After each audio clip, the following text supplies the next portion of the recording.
Have you ever wondered if ancient myths could actually hold clues about the universe? Like maybe even foreshadowing scientific discoveries. Today, we're diving deep into Babylonian creation stories and surprisingly, their economic records. Yes, we'll be exploring the 7 tablets of creation alongside actual cuneiform texts from the Metropolitan Museum of Art.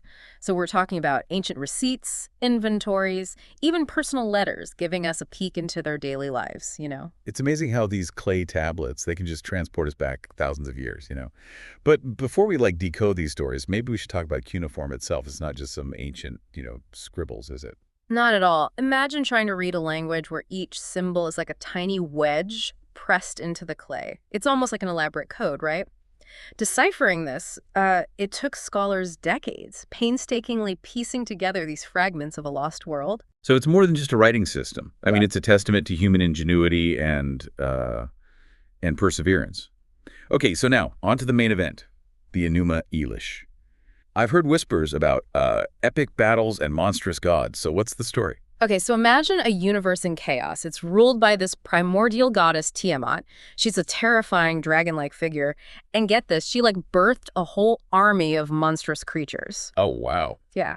Think vipers and dragons, scorpion men, it's just pure chaos. That sounds intense. So where does Marduk fit into all of this? Okay, so Marduk, the warrior god, he steps up to challenge Tiamat and eventually defeats her in this epic showdown.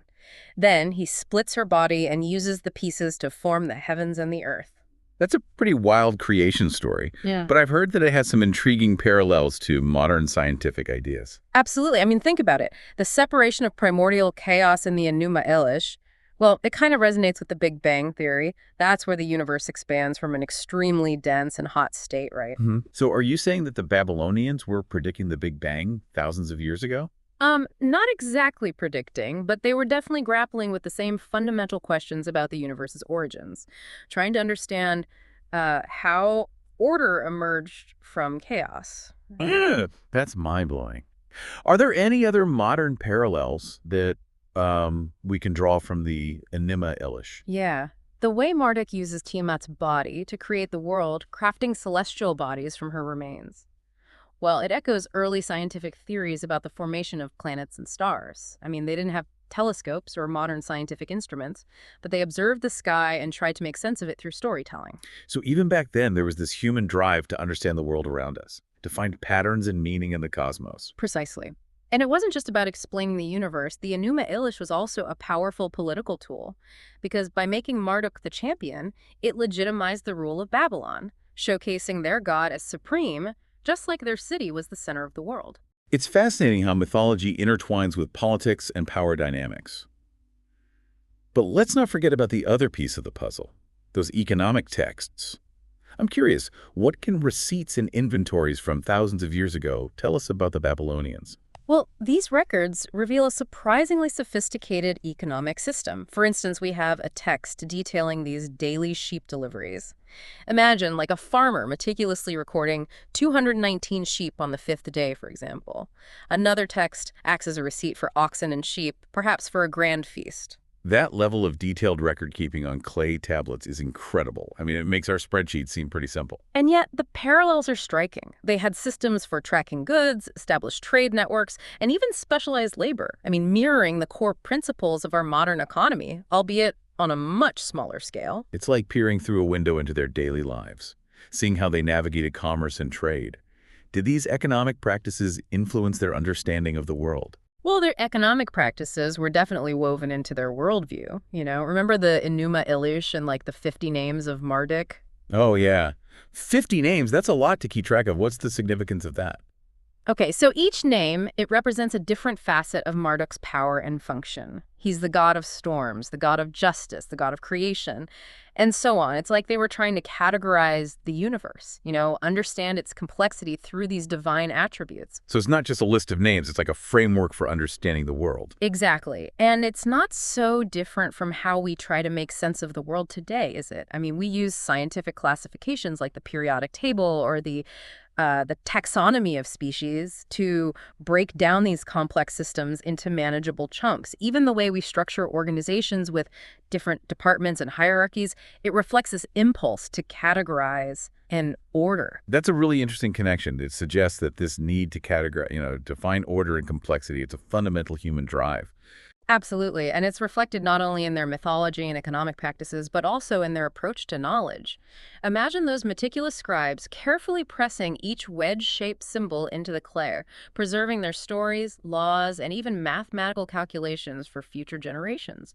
It makes you wonder, what if we've only scratched the surface of their knowledge, What other secrets are hidden within those cuneiform tablets waiting to be deciphered? That's a question that keeps scholars up at night. What we have is just a fraction of what once existed. Entire libraries of cuneiform texts filled with stories, scientific observations, philosophical treatises could be lost forever. It makes our digital age seem pretty fragile in comparison.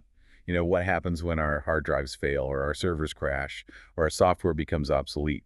Will future civilizations be able to piece together our digital fragments? It's a sobering thought, isn't it? Perhaps those clay tablets baked hard in the sun, they hold a lesson for us about the importance of preserving knowledge, in a durable and accessible way.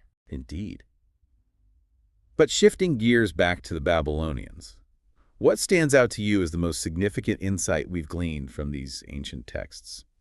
I think one of the key takeaways is the enduring power of storytelling. The Enūma Elish wasn't just a dry account of creation, right? It was a dramatic narrative filled with conflict, heroism, and divine power. And that's why it resonated with people for centuries, shaping their understanding of the world and their place in it. It reminds us that stories aren't just entertainment. They're a way of making sense of the world, of transmitting values, and even encoding knowledge. And it's not just the grand narratives like the Enūma Elish. Even those seemingly mundane economic texts tell a story. They offer glimpses into the lives of everyday people, their concerns, their aspirations, and their ingenuity in navigating the challenges of their time. So, by studying these texts, we're not just learning about ancient history. We're connecting with the human experience across time and cultures. Exactly. And that's what makes studying the past so rewarding. It helps us understand ourselves better, appreciate the complexities of human civilization, and gain a deeper perspective on our place in the grand scheme of things. It's like holding a mirror up to humanity, seeing both our differences and our shared experiences reflected back at us. And as we've seen, those reflections can be surprisingly insightful, challenging our assumptions and revealing unexpected connections between the ancient world and our modern lives.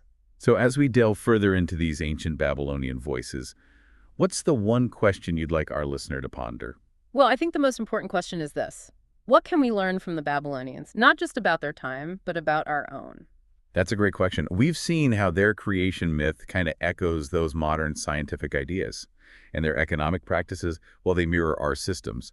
Even their drive to categorize knowledge, it feels familiar, right? But what are the practical lessons for us today? I think one key takeaway is the importance of recognizing those patterns and connections. The Babylonians, they were keen observers of the natural world. They tracked the movements of the stars. They developed sophisticated mathematics, and they created these intricate systems for managing their economy. We can learn from their approach, looking for those underlying principles that connect those seemingly disparate phenomena. So it's about thinking beyond the surface, looking for those deeper structures that shape our world. Exactly. And it's also about recognizing that interconnectedness of things. Remember how the Enūma Elish weaves together cosmology, politics, and even human emotions?